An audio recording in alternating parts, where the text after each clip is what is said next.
하나님 아버지, 주님의 날개 아래 날마다 우리를 품어주시고 잘못된 길을 걸을지라도 책망하지 아니하시고 살짝이 다가와 손 내밀어 우리의 손을 이끄시는 주님이시기에 오늘 또 감사의 찬양을 주 앞에 드립니다. 독수리 날개 위에 이스라엘 백성을 업어 출애굽하시듯이 우리의 삶도 그렇게 안전한 곳으로 우리를 이끄신다는 이 확신이 있기에 오늘 또 새벽을 깨우며 그 주님의 품으로 달려듭니다. 오늘 또 평안한 마음을 우리에게 허락하여 주시고 또한 마음뿐만 아니라 우리의 육체까지도 강건할 수 있도록 치유하시고 품어주시고 그래서 주님 앞에 진짜 참 평안이 있음을 깨달아 할 수 있도록 인도하여 주옵소서. 감사드리며 예수 그리스도의 이름으로 기도하옵나이다. 아멘. 사무엘하 13장 38절에서 14장 17절까지입니다. 오늘 다 봐야 되는데 이 정도만 보겠습니다. 13장 38절부터 봅니다. 압살롬이 도망하여 구슬로 가서 거기에 산지 3년이라. 다윗 왕의 마음이 압살롬을 향하여 간절하니 암논은 이미 죽었으므로 왕이 위로를 받았습니다라. 수리아의 아들 요압이 왕의 마음이 압살롬에게 향하는 줄 알고 두고와의 사람을 보내 거기서 지혜로운 여인 하나를 데려다가 그에게 이르되 청하건대 너는 상주가 된 것처럼 상복을 입고 기름을 바르지 말고 죽은 사람을 위하여 오래 슬퍼하는 여인같이 하고 왕께 들어가서 그에게 이러하게 말하라고 요압이 그의 입에 할 말을 넣어주니라. 두구와 여인이 왕께 아랠 때에 얼굴을 땅에 대고 엎드려 이르되 왕이여 도우소서 하니 왕이 그에게 이르되 무슨 일이냐 하니라. 대답하되 나는 진정으로 과부이니이다.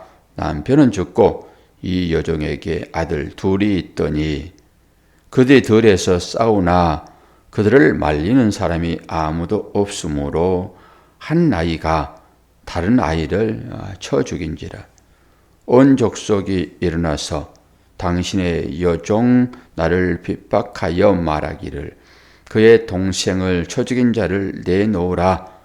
우리가 그의 동생 죽인 죄를 갚아 그를 죽여 상속자 될 것까지 끊겠노라 하오니 그러한즉 그들이 내게 남아있는 숯불을 꺼서 내 남편의 이름과 씨를 세상에 남겨두지 아니하겠나이다 하니 왕이 여인에게 이르되 내 집으로 가라.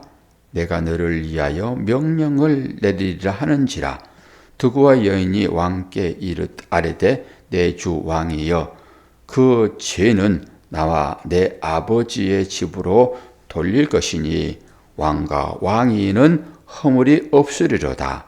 왕이 이르되 누구든지 내게 말하는 자를 내게로 데려오라. 그가 다시는 너를 건드리지 못하리라 하니라. 여인이 이르되 청하건대 왕은 왕의 하나님 여호와를 기억하사 원수 갚는 자가 더 죽이지 못하게 하옵소서. 내 아들을 죽일까 두렵나이다 하니 왕이 이르되 여호와께서 살아계심을 두고 맹세하노니 내 아들의 머리카락 하나도 땅에 떨어지지 아니하리라 하니라. 여인이 이르되 청하건대 당신의 여종을 용납하여 한 말씀을 내 주 왕께 여쭙게 하옵소서 하니 그가 이르되 말하라 하니라. 여인이 이르되 그러면 어찌하여 왕께서 하나님의 백성에게 대하여 이 같은 생각을 하셨나이까? 이 말씀을 하심으로 왕께서 죄 있는 사람같이 되심은 그 내쫓긴 자를 왕께서 집으로 돌아오게 하지 아니하심이니이다. 우리는 필경 죽으리니 땅에 쏟아진 물을 다시 담지 못함 같을 것이오나 하나님은 생명을 빼앗지 아니하시고 방책을 베푸사 내쫓긴 자가 하나님께 버린 자가 되지 아니하게 하시나이다. 이제 와서 내 주 왕께 이 말씀을 엿듣는 것은 백성들이 나를 두렵게 하므로 당신의 여종이 스스로 말하기를 내가 왕께 여쭈오면 혹시 종이 청하는 것을 왕에게 시행하실 것이라. 왕께서 들으시고 나와 내 아들을 함께 하나님의 기업에서 끊을 자의 손으로부터 주의 종을 구원하시리라 하매니이다. 당신의 여종이 또 스스로 말하기를 내 주 왕의 말씀이 나의 위로가 되기를 원한다 하셨사오니 이는 내 주 왕께서 하나님의 사자같이 성과 악을 분간하심이니이다. 오나건대 왕의 하나님 여호와께서 왕과 같이 계시옵소서. 아멘. 쭉 이제 뒤에 이 얘기가 나옵니다. 결국 이 얘기는 압살롬을 풀어주세요 라고 하는 얘기예요. 압살롬 풀어주세요. 근데 요압은 이 다윗에게 있어서 충신입니다. 이제 뒤에 가가지고 이 요압이 반역도 하기는 한데 결국 이 압살롬을 데려오도록 그렇게 얘기를 하는데 압살롬이 지금 어떤 일을 했습니까? 그 장자 암논을 죽였잖아요. 이제 피해 복수입니다. 피해 복수. 자기 여동생을 역보했다 해가지고 이제 기회를 틈타가지고 어제 죽였어요. 어제 죽이고 이제 아버지의 눈을 피해서 도망했는데 그 시기가 꽤 오래되었습니다.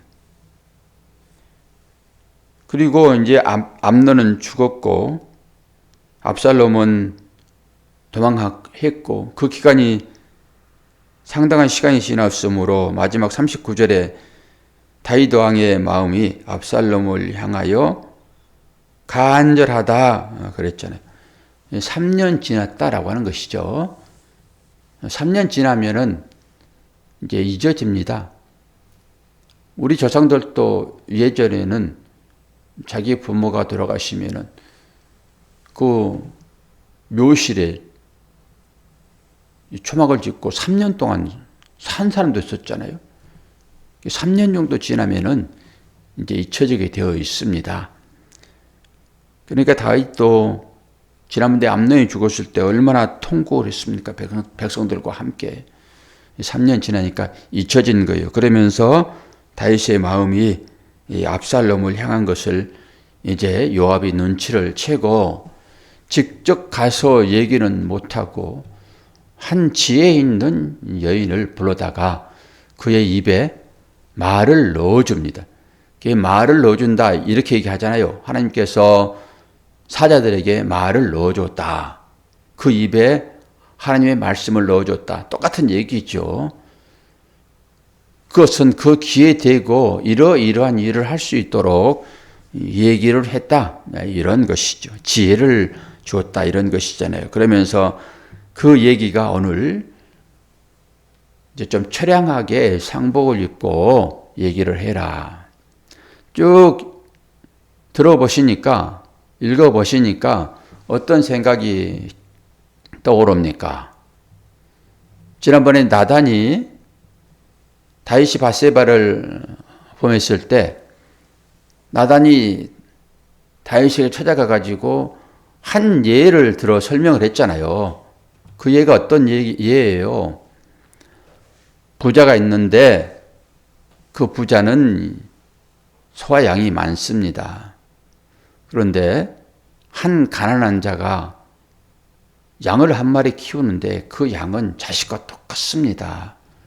근데 부자가 자기 양을 잡아서 손님을 접대하는 것이 아니라 그 가난한 자의 그 양, 가난한 자다라고 하는 것은 약한 처지에 놓여 있는 사람, 권력을 갖지 못한 사람, 뺏어도 아무 저항할 수 없는 그런 사람의 형태를 얘기를 하겠지요.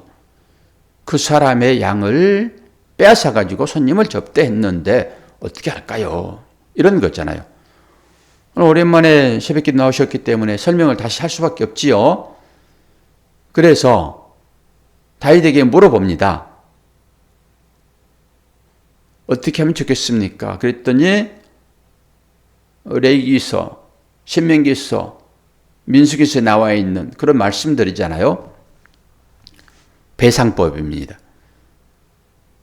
소를 어떻게 했으면 5배를 갚고 양을 어떻게 했으면 4개를 갚아야 됩니다. 이게 이제 법이에요, 법. 그럴 때 다윗이 그는 죽일지니라 이렇게 얘기했잖아요. 그 얘기와 오늘 얘기와 어떻습니까? 똑같습니다. 아주 지혜로운 상대방으로 하여금 자기 말에 걸려들게 하는 그런 거잖아요.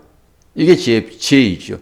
직접적으로 추궁하면 발뺌할 수 있거든요.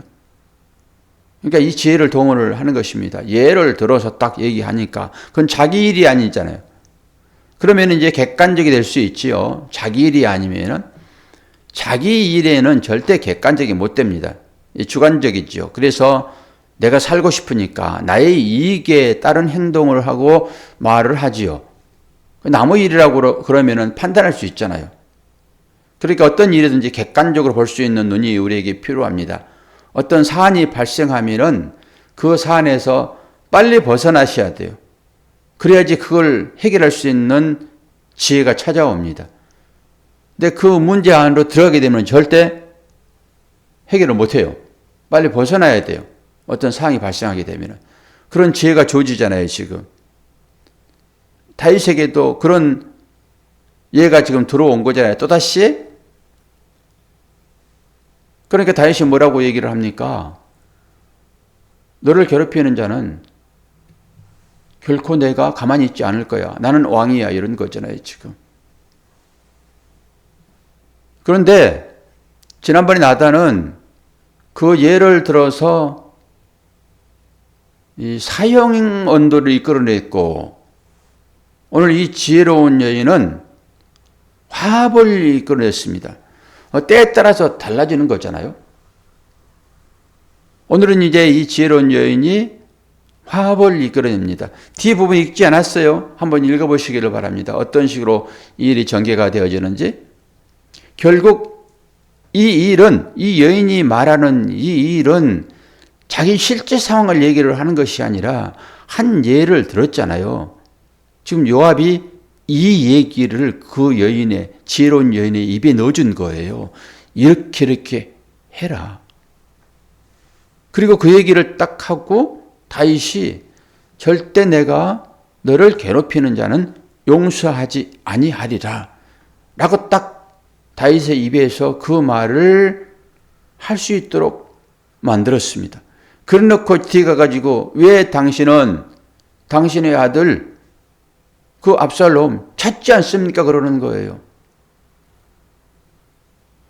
형제들끼리 들에서 싸우는 것 이게 딱 지금 어떤 것입니까? 이 압살롬과 암논의 일이잖아요. 다윗 집안의 일이잖아요, 지금. 남의 일에는 정확하게 판결을 할 수 있는데 이게 자기 일이다 보니까 그걸 제대로 못 보는 것입니다. 그래서 다윗이 얘기한 그대로 아니 용서하고 이제 시간도 지났고 다시 죽은 사람이 돌아올 수도 없는데 그것 가지고 당신이 그런 식으로 계속 압살롬을 그 방치하면 되겠습니까? 예요, 결론은. 그랬더니 다윗이 그것을 깨닫고 너는 누군가가 너에게 이것을 말했을 것이다. 그러면서 요압이지? 딱 그렇게 얘기를 해요. 요압이 너 시켰지? 그러니까 여인이 내 사정을 누가 알겠습니까? 오직 왕이신 다윗만 아실 수 있는 것입니다. 내가 무슨 거짓말을 할 수 있겠습니까? 그러면서 그렇습니다라고 해요. 그렇습니다. 이 일이 전개입니다. 그러니까 우리는 오늘 이 얘기에서 뭘 한번 분별을 하고 우리의 삶으로 적용을 시켜볼까요? 압살롬은 그렇게 해가지고 다윗이 오라고 얘기를 합니다. 오라고 했는데 아직도 다윗의 마음 가운데 분이 풀리지 않아가지고 압살롬을 되게 사랑하기는 해요. 다윗의 원래 모형이 사랑이에요, 사랑. 사랑꾼이에요. 이게 사랑꾼이니까 이 바세바 문제까지 생기기도 하는지는 모르겠으나 암논도 사랑했고 압살롬도 사랑해요. 압살롬이 죽을 때도 얼마나 통곡하고 또 옵니까? 다윗은 사랑꾼이라고요. 그 사랑의 마음이 근본적으로 있어요. 그런데 암논 죽은 것이 3년이 지나서 풀리기는 하였으나 오라고는 했어요. 이제 요압을 통해 가지고 뒤 부분을 살펴보게 되면은 요압이 가가지고 아버지가 이제 많이 풀렸으니까 가자. 데려오는데 얼굴은 안 봅니다. 데려오기는 했으나 얼굴은 안 봐요. 그리고 압살롬이 자기 집으로 갑니다. 물론 암논이 자기 동생을 욕보이는 것은 자기에게 큰 수모를 안겨주는 일이었고 그것이 사람을 죽이는 일이기는 했으나 이 압살롬은 나는 당연한 일을 했다라고 생각을 하고 있는 것 같아요. 그런데 아버지가 용서는 받은 것 같으나 얼굴을 보이지 않으면 끝이잖아요. 나 용서했어. 그리고 얼굴 안 보면 뭡니까 이게? 근데 압살롬이 원래부터 압살롬은 이런 생각을 가지고 있었다 말씀드렸죠. 우리는 이 상황을 전체를 다 알고 있으니까 그 압살롬이 하는 그 일들 하나하나를 그런 식으로 꿰 맞춰보는 것이죠. 결국 암논을 바로 죽이지 아니하고 한참 1년 몇 개월 지나서 한참 자기 양털 깎는 그 시기를 딱 맞춰가지고 지금 암논을 죽였잖아요. 거기서 뭐라고 했습니까? 권사님, 암논을 죽이는 이유는 어떤 이유 때문에 암논을 죽였다고 했어요? 기다려가지고? 예? 동생을 망쳤으니까. 그것은 핑계이고 암논이 장자예요. 장자를 죽여야지만이 아버지 명분을 뺏기. 그렇죠. 암논을 죽여야지만이 자기가 왕이 될 수 있거든요. 길르앗이라고 하는 이 둘째가 있었는데 병약했거나 내지는 일찍 죽었거나 했다라고 말씀을 드렸어요. 그러니까 순차적으로 보게 되면은 암기랍, 아스히 그건 다윗이 낳는 아들들이잖아요. 그리고 나서 바세바가 세 아들을 낳아가지고 9명이다 말씀을 드렸습니다. 그래 봤더니 또 다른 사람들이 있었잖아요. 자녀들이. 그래서 20명인가 됐었어요. 그러니까 암기랍, 그러니까 압살롬이 세 번째지만 둘째는 어떻게 됐고 이제 이 암논만 죽여버리면은 자기 자신이 왕위를 이어받을 수 있다라는 생각을 갖고 있었단 말이에요. 마음속에. 우리가 어떻게 이걸 추론할 수 있어요? 당장 월요일날 이제 말씀을 볼 건데 압살롬이 반역하잖아요. 14장에서 압살롬이 바로 반역을 해요. 이제 그걸 보면은 우리가 이것을 알 수 있어요. 15장에서 나타나죠. 우리 14장까지 봤으니까. 그러면 추론해 보는 거예요. 집에 가만히 돌아가서 얼굴 안 보여주면은 기다려야죠. 근데 압살롬은 그걸 못 기다리는 것입니다. 왜요? 마음속에 왕 되고 싶을 생각이 간절한데 어떻게 기다립니까? 이게 결국 압살롬은 반역을 해요.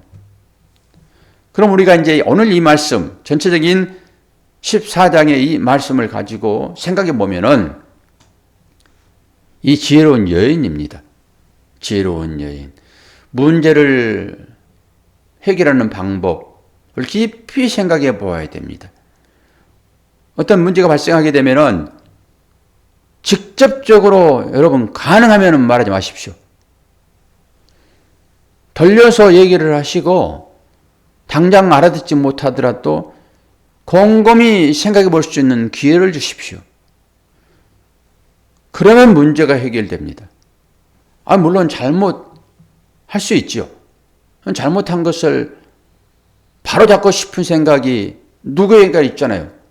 잘못된 길을 걸어갈 때 바로잡지 않으면 큰일 나니까. 그런데 그걸 바로 얘기를 하게 되면은 지금 그 사람도 이유가 있어서 그런 일들을 하고 행동을 하는데 절대 객관적이 될 수 없다니까요.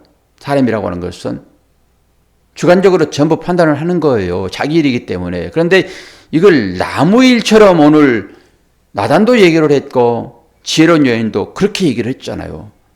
그러면서 그 입에서 변개치 못할, 입이 아닌 생각으로라도 변개치 못할 이런 생각을 할 수 있도록 지혜롭게 문제를 해결을 해보는 그런 시각이 우리한테 있기를 바랍니다. 당장 문제를 해결하는 것 조급한 마음에서 올 수 있으나 해결도 본인이 하는 것이지 내가 어떻게 해가지고 해결되는 게 아니라니까요. 폭력적으로 할 수는 있겠죠.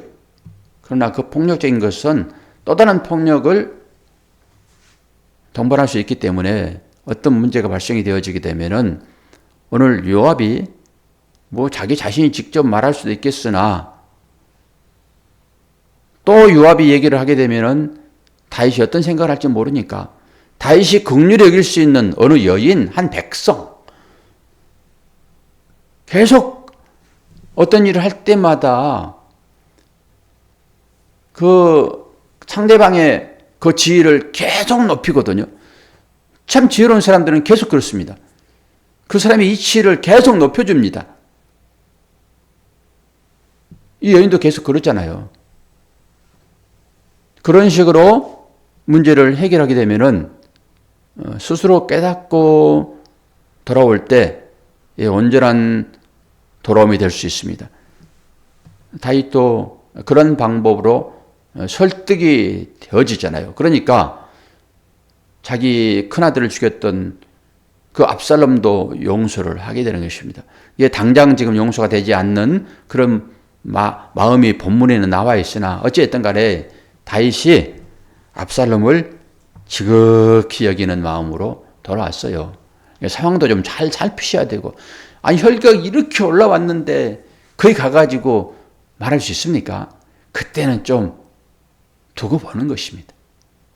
이번에 우리 노장 출마해가지고 2년 동안 우리 노예는 각 지방으로 다 전국으로 지역이 되어 있으니까 다 다니면서 얼마나 돈은 많이 썼겠어요. 또 눈치는 교회에 얼마나 눈치는 또 보였겠어요. 2년 동안.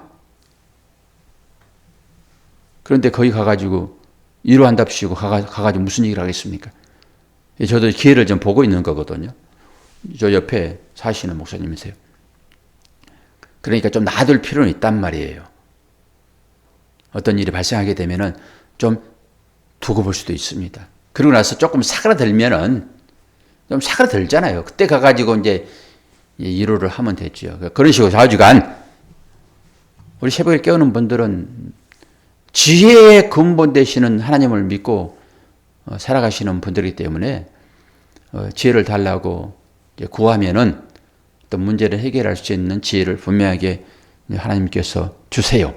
그러니까 개인적인 자신의 문제도 마찬가지고 중재자로서 다른 사람의 어떤 문제를 해결하는 중재자 역할을 할 때라도 오늘 지혜로운 이 여인처럼 몇 번 읽어보면 이게 보여요. 설명을 들었기 때문에 이 여인이 어떻게 지혜로운지 여러분도 지혜의 근본 되시는 하나님의 말씀이 여러분 안에 내재되어 있으니까 그 지혜를 가지고 모든 문제들을 해결하시기를 바랍니다. 권사님 6시 딱 됐어요. 6시 됐는데 하품 안 하시죠? 이제 참는 거죠? 딱 6시 됐습니다. 예배를 끝내고 오늘도 이렇게 한번 농담 반 진담 반 이렇게 하면서 마음을 좀 풀고 그렇게 하루를 여러분 시작하시기를 바랍니다. 세복일교원 여러분, 이 목사가 여러분의 삶을 깊이는 잘 알지 못하지만은 응원합니다. 힘차게 하루를 시작합시다. 기도하겠습니다. 하나님 아버지의 은혜를 감사합니다. 말씀 아니고서는 우리의 삶을 평안하게 할 수 없고 말씀의 지혜가 우리에게 있지 아니하고는 혼란만이 있을 수밖에 없는데 하나님 우리의 혼란스러운 이 삶이 하나님의 말씀으로 인하여서 평강을 얻기를 원합니다. 날씨가 점차 추워져 오고 있습니다. 우리 모든 주의 사랑하는 자녀들 강건하게 지켜주시고 늘 믿음 안에 살면서 힘들고 어려울 때 주 앞에 조용히 무릎 꿇고 간구하는 그런 삶을 살아갈 때 주님의 평강과 위로가 함께 하실 것을 믿습니다. 오늘도 그 은혜 풍성하도록 도와주시옵소서.